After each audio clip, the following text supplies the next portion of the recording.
नमस्कार, आप देख रहे हैं नेशनल टीवी भारत। मैं हूं रानी। आइए बढ़ते हैं आज की ताजा खबरों की ओर।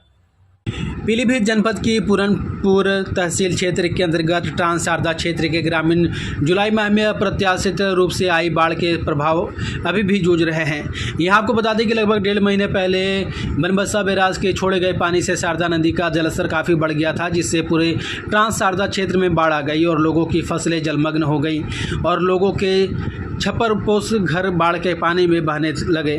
कुछ मिलाकर बाढ़ ने ट्रांस शारदा क्षेत्र में भारी तबाही मचाई है, जिससे किसानों की गन्ने, धान तथा सोयाबीन की फसलें बर्बाद हो गई। वर्तमान में किसानों को बाढ़ से फसल नष्ट होने से काफ़ी क्षति पहुंची। वहीं दूसरी ओर सूबे के मुख्यमंत्री योगी आदित्यनाथ ने बाढ़ प्रभावित क्षेत्रों का हवाई सर्वेक्षण कर खराब हुई फसलों का मुआयना किया। जी, क्या नाम है आपका? राकेश यादव। कहाँ रहते हैं? ट्रांस शारदा पार चंदिया हजारा। ये जो विरोध प्रदर्शन कर रहे हैं आप लोग, क्या उद्देश्य है इसका? इसका उद्देश्य ये है, जो फसल मुआवजा हम लोगों को दिया जा रहा था तहसील से, शासन मिला था, लेकिन अभी तक हमें नहीं मिला है किसी को भी। हजारा भुर्जनिया का कहीं नहीं मिला गया, जबकि हम लोगों ने सूचियाँ बना के पर उसको लेखपाल को दिया गया और अभी तक मुआवजा नहीं मिला।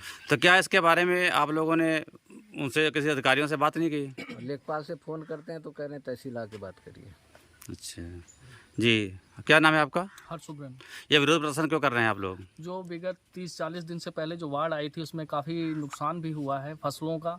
उसके उपलक्ष्य में जो सूची ग्राम चंदिया हजारा के मजरा हजारा भुर्जनिया की जो बनी थी वो लेखपाल महोदय को उपलब्ध कराई गई, लेकिन अभी तक कोई भी मुआवजा नहीं मिला है। उसके लिए लेखपाल से भी कई बार फ़ोन पर वार्ता हुई तो उन्होंने कहा कि अभी आपकी जो है कोई टारगेट नहीं है, इसलिए अनुदान मिलना थोड़ा मुश्किल है।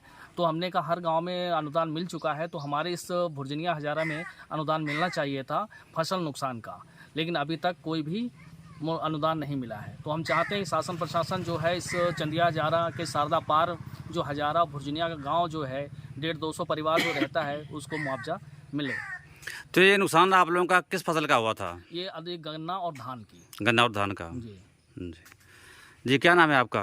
मेरा नाम लाला राम है। कहाँ रहते हैं? शारदा पार हजारा रहता हूँ। जी, क्या समस्या है? और मेरी समस्या क्या, मेरे पूरे गांव की ये समस्या है हजारा भुर्जनिया की, जो कि विगत 30-40 दिन पहले जो बाढ़ आई थी हमारे यहाँ, वो भयानक बाढ़ थी, जिसमें सारी फसलें नष्ट हो गई, घर तबाह हो गए। शासन प्रशासन के द्वारा हमारी कोई सुध नहीं ली गई और मेरा शासन प्रशासन से कहना है कि जो हमारी फसल नष्ट हुई है, और आप लोगों ने जहाँ जहाँ भी मतलब प्रशासन ने सभी को फसल मुआवजा दिया है, लेकिन हमारे दोनों गांव में अभी कोई फसल मुआवजा नहीं दिया गया, जो कि इस फसल मुआवजे के लिए सभी ग्रामवासियों ने लिस्ट तैयार करके खतौनी देकर ये सब सारे पेपर हमने लेखपाल साहब को उपलब्ध कराए, लेकिन उस पर अभी कोई कार्रवाई नहीं हुई। हम कभी किसी लेखपाल से बात करते हैं, अपने क्षेत्र के लेखपाल से, तो सीधे कहते हैं कि आप आइए तहसील आके बात करिए, इस मसले पे फ़ोन काट देते हैं। ये कोई समस्या हमारी है तो लेखपाल साहब को बात करनी चाहिए, हम क्या कहना चाह रहे हैं उनसे, लेकिन हमारी बात को अनसुना करके सीधे कहते हैं तहसील आइए।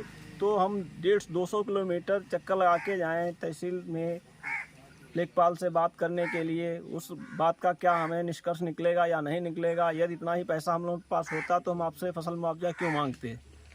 और आप लोग शासन प्रशासन को ये ध्यान देना चाहिए कि जो ग्रामवासियों की समस्याएं हैं उनको समय से सुना जाए, समय से निदान किया जाए। क्या सर्वे वगैरह हुआ था इसका? सर्वे हुआ, सर्वे पे लेखपाल साहब आए, उन्होंने हम लोगों से पेपर मांगे, पेपर भी दिए, लिस्ट भी तैयार करके दी गई उनको, लेकिन उस पर उन्होंने कोई अभी तक कार्य नहीं किया है या प्रशासन ने नहीं किया। इसके बारे में तो कुछ जानकारी नहीं मिल पा रही है।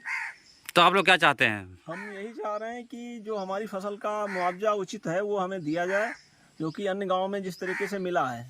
या ट्रांस शारदा क्षेत्र में अन्य गाँव में मिल चुका है? हाँ, अन्य गाँव में मैंने सुना है, लोगों ने बताया भी है कि मान लो कि हमारे यहाँ अनुदान फसल मुआवजा मिला है, और हमारे यहाँ हजारा और भुर्जनिया और ये पड़ोस में हमारे शास्त्री नगर गांव है, इनमें अभी तक कोई मुआवजा नहीं दिया गया है। तो मेरा ये प्रशासन से कहना है कि इन 2-3 गांव पे भी विशेषकर ध्यान दिया जाए या इनको अनदेखा ना किया जाए, क्योंकि पहले ही बाढ़ग्रस्त क्षेत्र हैं ये। पहले से ही ये बाढ़ग्रस्त क्या, ये कटान पीड़ित हैं। पहले ही हम लोगों की सारी भूमि कट चुकी थी, जो कि कुछ ही सालों से हम लोगों की इस पे ज़मीन बरकरार हुई है, कुछ फसल पैदा होना शुरू हुई है, जो कि इस बार तो बाढ़ की भेंट चढ़ गई सारी फसल। इस समय हम लोग असहाय हुए हैं, लेकिन प्रशासन हमारी कोई बात नहीं सुन रहा। ठीक है, धन्यवाद।